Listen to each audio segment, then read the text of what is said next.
Salam, salam sejahtera untuk kita semua.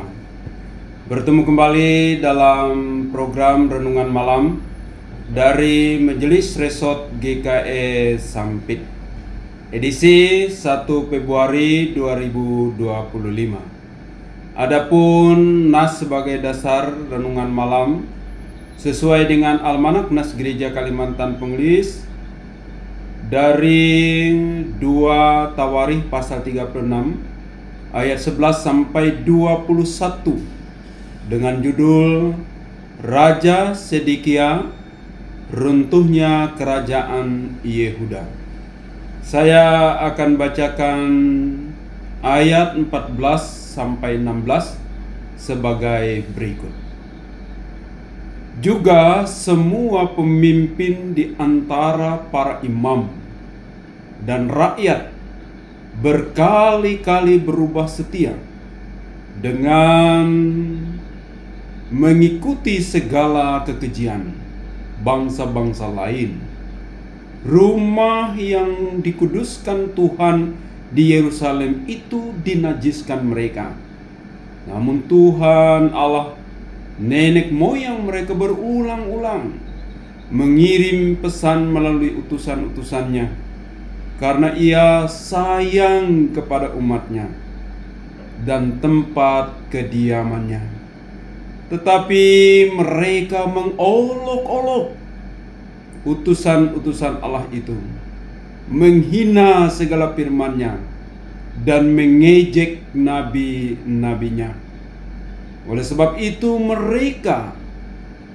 itu murka Tuhan bangkit terhadap umatnya, sehingga tidak mungkin lagi pemulihan. Sedemikian jauh pembacaan firman Tuhan. Yang berbahagia ialah mereka yang mendengar firman Allah dan yang memeliharanya. Amin. Bapak, Ibu, Saudara yang dikasihi oleh Tuhan Yesus Kristus, nas kita hari ini berbicara tentang yaitu sejarah raja terakhir dari kerajaan Yehuda dan kerajaan Israel bagian utara, yaitu di Samaria, sudah lebih dahulu hancur dan ditaklukkan oleh kerajaan Asyur. Nah, pada saat ini Raja Sedekia adalah merupakan raja terakhir di kerajaan Israel Selatan, yaitu di Yehuda, Yerusalem.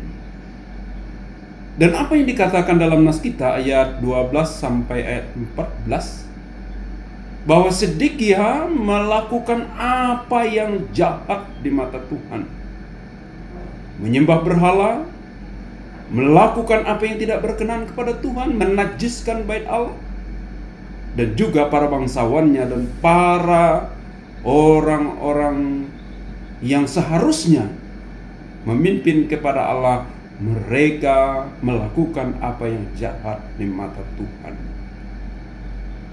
Tuhan berulang-ulang menyampaikan pesan, yaitu kepada mereka melalui Nabi Yeremia dan juga yaitu utusan-utusan lainnya.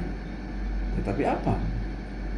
Raja Sedekia dan para bangsawannya mengolok-olok utusan Tuhan, bahkan memusuhi, bahkan berusaha untuk membinasakan dan membunuh yaitu Nabi Tuhan yang diutusnya untuk memperingatkan yaitu Raja Sedekia. Apa dikata akhirnya sebagaimana yang telah kita bacakan tadi, ayatnya yang ke-16 sampai ayat yang ke-20. Akibat dari kejahatan ketidaktaatan Sedekia dan pejabat-pejabat perbangsawan di Yerusalem, bahkan umat itu nggak bisa dielak lagi.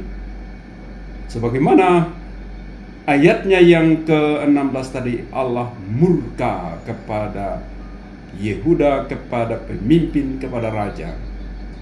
Sehingga sebagaimana kita baca dalam ayatnya yang ke-18 sampai 20, mulai dari ayat 17, Allah menyerahkan mereka dalam yaitu taklukan dari Raja Nabukadnezar dari Babel dengan pengepungan selama 2 tahun, sehingga terjadi kelaparan yang berat. Tidak ada yang dimakan, tidak ada yang diminum dalam tembok Yerusalem itu, sehingga mereka tidak memiliki kekuatan. Sehingga dengan mudah pasukan Nabukadnezar untuk meruntuhkan bait Allah, meruntuhkan tembok Yerusalem, dan merampas, mengangkut segala harta, barang-barang bait Allah, barang-barang istana raja, harta-harta para penglima dan para bangsawan diangkut ke Babel. Dan orang-orang yang terluput juga diangkut ke Babel. Dan Zedekia dibelenggu dengan rantai, dan matanya dicungkil kedua-duanya, dibawa sebagai tawanan, yaitu ke Babilonia, ke Babel oleh Raja Nabukadnezar. Inilah akibat dari kejahatan, dosa, menentang, melawan Allah, mengolok-olok, yaitu utusan Allah, para nabi. Jadi saudara-saudara, janganlah kita ini mengolok-olok utusan Tuhan.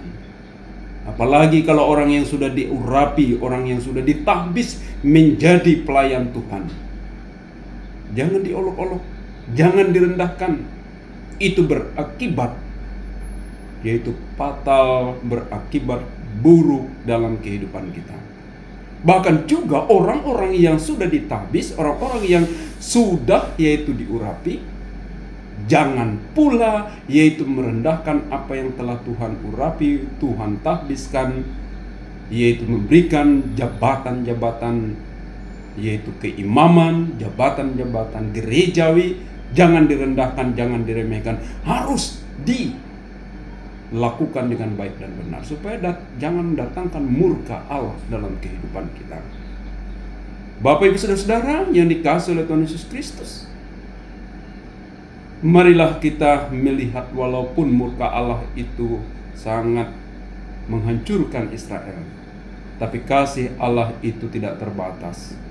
Sebagaimana ayat yang ke-21, Allah berjanji bahwa setelah 70 tahun mereka akan dipulangkan kembali dari perbuangan di Babel.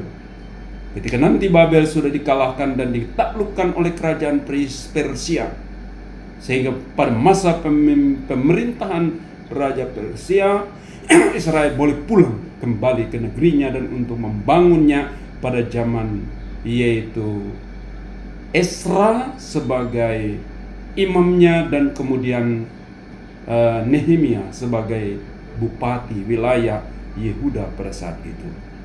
Nah, Bapak Ibu Saudara yang dikasihi Tuhan Yesus Kristus, dari nas ini perlu kita refleksikan dalam hidup kita sehari-hari. Yang pertama, berbuat jahat, dosa, tidak setia kepada Allah, itu pasti ada ganjaran kemarahan dan murka Allah terjadi. Itu tidak bisa dihindari.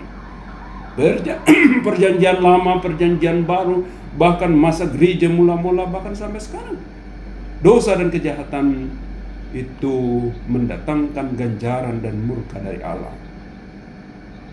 Yang kedua, Allah sayang kepada umatnya, berulang kali mengingatkan sampai akhirnya ia murka, tetapi tetap saja Allah melimpahkan kasih-Nya dengan pemulihan, memulangkan mereka kembali dari pembuangan di Babel itu ke negeri mereka, ke Yerusalem, ke tanah Kanaan setelah 70 tahun pembuangan itu. Jadi kasih Allah itu tidak terbatas. Hanya kita manusialah yang kadangkala mengkhianati, tidak setia kepada Allah.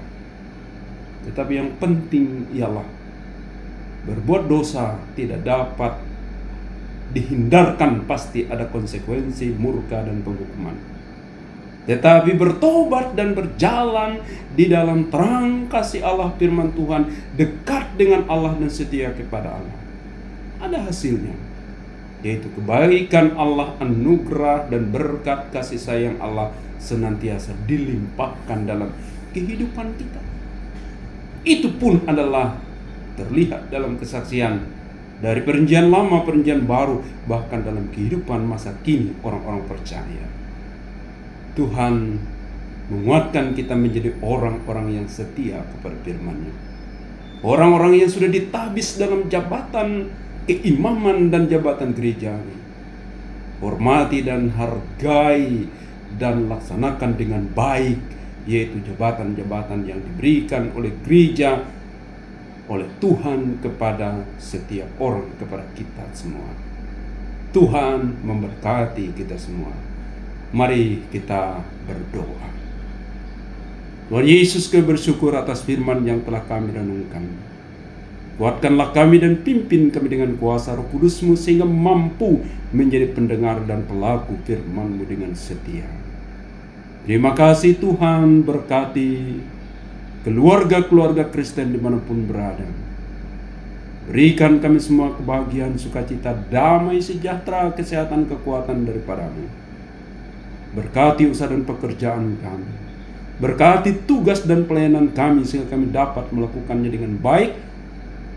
Berkati anak-anak kami, keturunan-keturunan kami, menjadi orang-orang yang senantiasa setia kepada Tuhan, berhasil dalam pekerjaan, berhasil dalam cita-cita, dalam karir, dalam kehidupan ini. Terima kasih Tuhan, berkati anak-anak kami dalam perjuangan pendidikan, sekolah, studi mereka sehingga mereka menjadi anak-anak yang berhasil. Berkati keturunan kami Tuhan, menjadi puji, hormat, kemuliaan nama-Mu di tengah-tengah dunia, bangsa dan negara ini.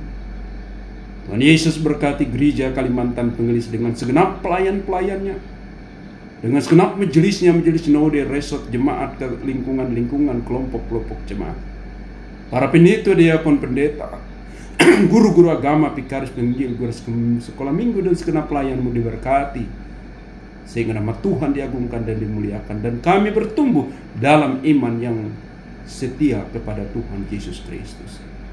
Terima kasih Tuhan Yesus Kristus. Kami serahkan seluruh langkah juang kehidupan kami di tahun 2025 ini dengan pemeliharaan iringan kasih, kemurahan, dan berkat-Mu tercurah dalam hidup kami. Terima kasih Tuhan, ampuni semua dosa dan salah kami sehingga kami layak dan berkenan di hadapan-Mu. Dalam nama Tuhan Yesus Kristus kami berdoa dan mengucap syukur. Amin. Terima kasih, Tuhan memberkati kita semua. Salam.